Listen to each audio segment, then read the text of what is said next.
ninde wambwiye ati ngaba yo mata yanjye shana ubwa mbere ngiye gukama n'ubwa mbere banza umwe uko afata icyansi ibintu byose si gutya ibere nkarishyiramo hano urashyiramo hano hagati urabona agahuru ariko habanje koromo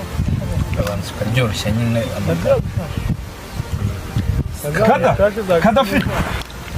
manzi yafashe icyansi nabi yamwemerera ntabwo yari yakama ntabwo yari yatangira gukama ngwino mani ndi gukama noneho icyansi uragifatamo n'umuso gutya ukamugiteruye noneho akaboko uri bukamishe kagomba kuba nyine horoshye yego urabanza ukikamira mu ntoki kada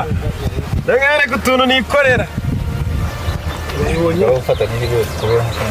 oya ndabikama nuko mbanza kugira ngo hano hantu ibintu tubikore kinyamwuga kada